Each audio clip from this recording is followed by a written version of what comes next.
Hello, Alex aqui. Então, antes de começar esse episódio, eu quero dar algumas atualizações sobre o Inglês no Cru. Em 2020, nós vamos ter 12 challenges diferentes, ou seja, é um novo produto completamente diferente para vocês. A cada mês, a gente vai ter um challenge diferente um do outro, claro. Então, por exemplo, nós teremos challenges sobre como melhorar o seu vocabulário, como fazer good first impressions, como ter o inglês melhor e mais natural possível durante conversas com nativos de inglês. Eu estou muito animada e quero muito que você participe.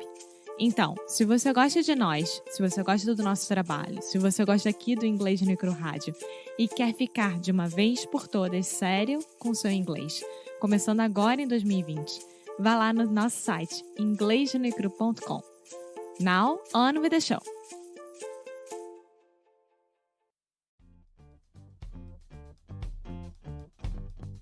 Bom, agora eu vou dar um recadinho sobre o nosso querido Cambly. O Cambly continua sendo nosso parceiro e você pode aproveitar e acessar o cambly.com ou o aplicativo do Cambly. Vai ter professor disponível 24 horas por dia, todos os dias da semana. Então, se você estiver interessado em falar com algum professor da Irlanda, que aliás está virando um dos meus sotaques preferidos do mundo. Gente, o sotaque irlandês é o máximo, né? Quem dera eu poder entrar lá no Cambly e achar um professor ou uma professora irlandesa, seria o máximo conversar e descobrir um pouco mais sobre a cultura. Então, se você tá afim de fazer isso, assim como eu, vá lá no Cambly.com ou no aplicativo do Cambly e coloca o nosso código inglesnuecrupodcast. Dessa forma, você pode testar a plataforma de forma gratuita e ainda aproveitar todos os pacotes que eles têm, você pode fazer de acordo com a sua necessidade. Então, por exemplo, só tenho 15 minutos por dia, tem lá pacote para isso. Só posso uma vez por semana, mas todas as semanas também tem isso. Posso 3 vezes por semana, meia hora por aula, também tem. Então, você faz de acordo com a sua necessidade e o quanto você pode pagar, claro, né?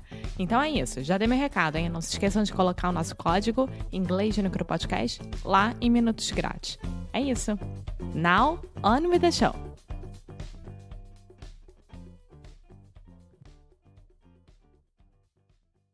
Hello, hey guys, what's up? It's Foster from Inglesnuecru. I imagine you already knew that. So welcome to another episode of the Ask Me Anything series. So in this series, if you are not familiar, or if this is the first time you are participating in this, this is just a part of Sound School where you can ask me anything, literally.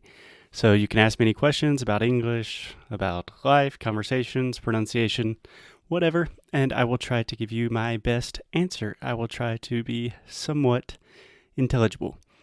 So anyway, today we have a wonderful question, a really good linguistic question. So one of our students asked, why are some ways to move your mouth so difficult with phrases that have a lot of R letters?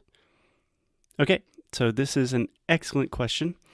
So first of all, I just want to clarify one thing, that you are asking about phrases that have a lot of R letters, but I think what you really want to say, what you really mean, is phrases with a lot of R sounds. So remember that English is not a phonetic language, which means the way we write is not the way we speak. Again, repeating, I cannot repeat this enough. The way we write in English really does not have anything to do, it does not correspond with the way we speak. So you always want to be talking about sounds when we are thinking about pronunciation and how to move our mouths. So always focus on sounds. So the short answer is because you do not have the American R sound in Brazilian Portuguese. And sounds that do not exist in your native language will always be the most difficult because you are not used to making these sounds. For example, the LH in Portuguese, that sound does not exist in English, or at least a direct imitation of that sound does not exist in English. So that sound is super difficult for me, even nowadays when I'm saying things like milho. That is a really weird sound for us. So I always recommend this for my English students, but if you are learning any language, you want to focus or at least put most of your attention in the beginning on these sounds that do not exist in your native language because they will be the most difficult for you.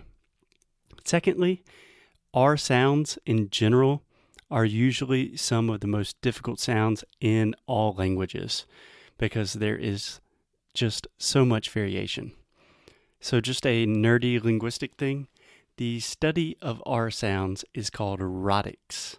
So if you hear me say the word rhotics, I'm simply talking about R sounds. That is just a fancy word that people who study linguistics use to say that they're talking about R sounds. Anyways, in American English, we call most R sounds liquid consonants. So this simply means that our tongue is not stopping the airflow. So we can maintain this sound forever. Not literally forever, but for as long as we want. So for example, if I say right, like escrever ou certo, I can say right. And I can hold that sound. I can maintain that sound for a really, really long time.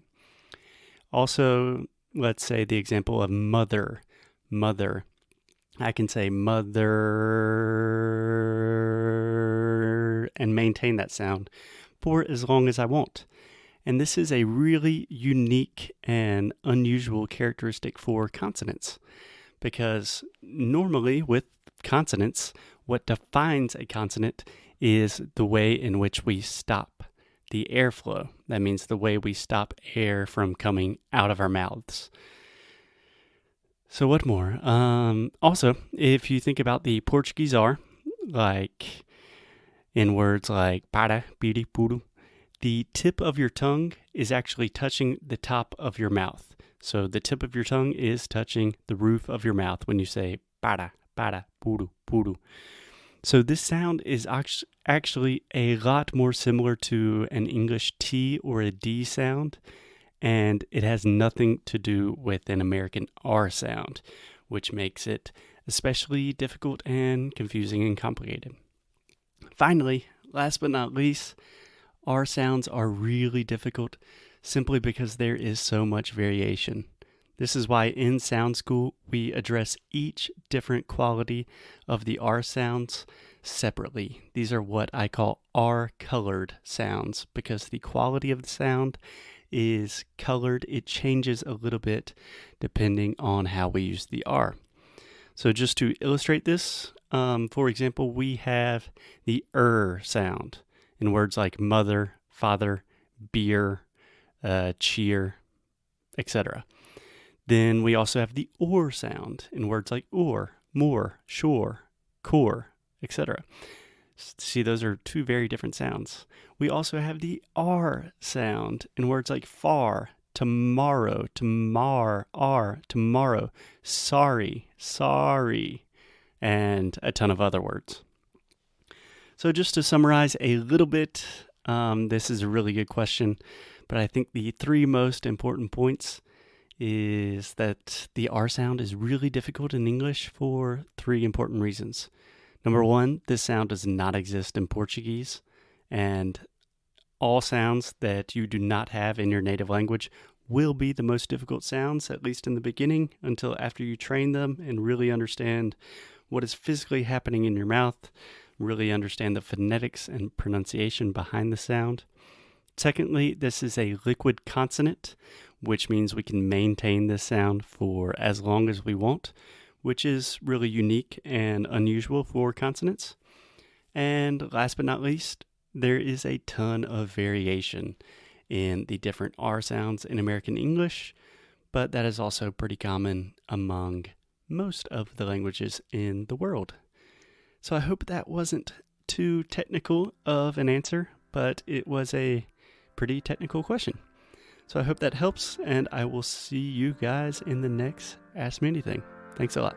Bye-bye.